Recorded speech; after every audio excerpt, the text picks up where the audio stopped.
आपने उस पार्टी पर विश्वास किया? हमारे यहाँ उत्तर प्रदेश में कई ऐसी पार्टियां हैं जिनकी कई सीटों पर जमानतें नहीं बची है। लोकसभा का चुनाव अलग होता है और विधानसभा का चुनाव अलग होता है, इसके मुद्दे भी अलग होते हैं। लोकसभा में तो हमारे लोगों ने भी भारतीय जनता पार्टी को हराने के लिए वोट किया है, लेकिन ऐसा नहीं है कि इस बार वो अपने संघर्ष करने वाले साथियों को अकेला छोड़ देंगे। हम उन्हीं के बीच में रहते हैं। उनका आशीर्वाद जिस तरह से पिछली बार भाजपा को हराने के लिए दूसरी पार्टी को मिला था, इस बार वो आजाद समाज पार्टी और रिलायंस को मिलेगा, ऐसा मेरा भरोसा है। छोड़ पार्टी को दार है, क्या मानते हैं ऐसे में कितनी मजबूत पार्टी बन पाएगी? भाई ऐसा है कि सब राजनीति में बहुत लोग अपने अपने स्वार्थ हैं। हम वो लोग नहीं है जो बुरे वक्त में हाथ छोड़ के चले जाए। जब हम किसी हाथ पकड़ते तो छोड़ते नहीं।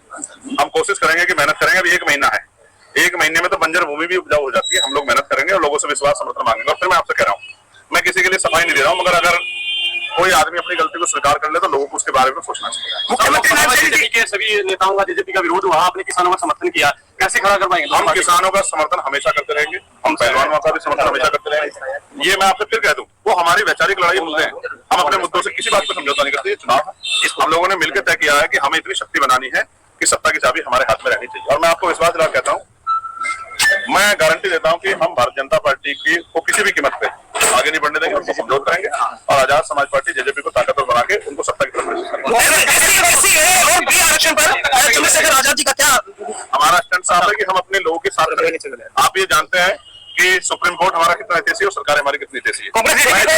बीजेपी का पार्ट 2 बता रही, क्या कहना आपका? एक बार मैं तो हम अपनी जिम्मेदारी बना कर रहे हैं। हम अपने वर्गों के प्रति ज्यादा जिम्मेदार हैं। हम किसी भी भाई का हिस्सा कमजोर नहीं पड़ने देंगे। इस बात की मैं आपको स्पष्टीकरण दे। अब आप पूछो क्या करें? कांग्रेस का पार्ट 2 बता रही है, क्या कहना आपका? ठीक है, अब अच्छी बात है। वो लोकतंत्र में इतनी तो आजादी होनी चाहिए जिसका जो मन हो कह दो। वो तो हमारी बहुत सारी पार्टियों को, बीएसपी को भी इस तरह के शब्दों से नवाजते हैं।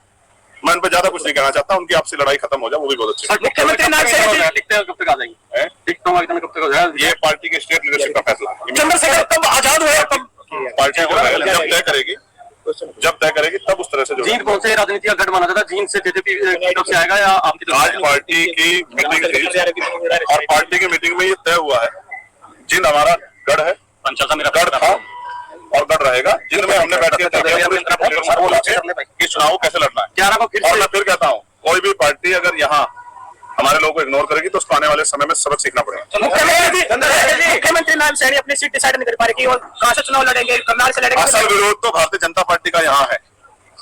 आप ये देखना कि जब मुख्यमंत्री ऐसा है, मुख्यमंत्री को नहीं पता कहां से लड़े और लोगों के क्या हाल होंगे, इस बारे में स्टार प्रचार कौन रहेगा?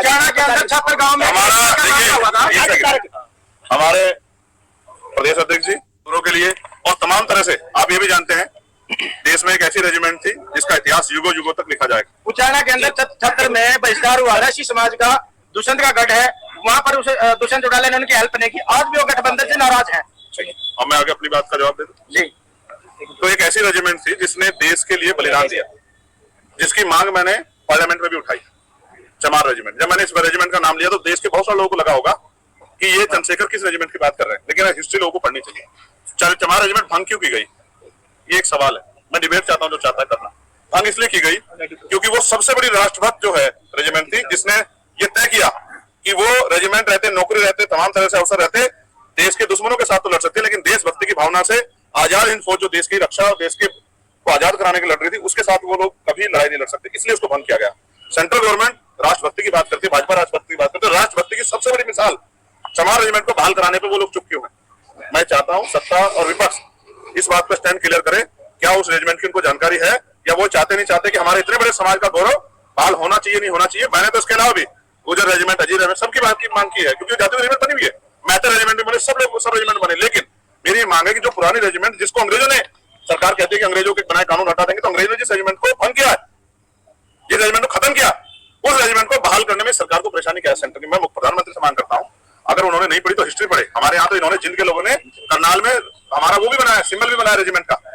ये हरियाणा क्रांति धरती है और हरियाणा इतिहास लिखती है। मुझे इस बार भरोसा है कि हरियाणा इस बार भी इतिहास देगी। अब आप कह रहे थे छात्र वाला मामला, मैं फिर कह रहा हूँ, जैसे जैसे हमारे सभी भीम आर्मी से जुड़े हुए हैं, वो भी आज गठबंधन से नाराज है। नाराजगी, एक सेकंड, छात्र वाले लोग यहीं आसपास में यहीं खड़े हैं और छात्र का ज्ञापन भी मेरे पास है। और छात्र वाले बताओ मेरे साथ हो या नहीं हो? मैं ये कह रहा हूँ, ये भाजपा कांग्रेस के सारे पर उल्टे सवाल करने बंद कर दो। जैसे जैसे हम ताकतवर होंगे, बहिष्कार तो बहुत दूर की बात है, गरीबों की तरफ आंख उठाने से पहले भी बहुत बार सोचना पड़ेगा।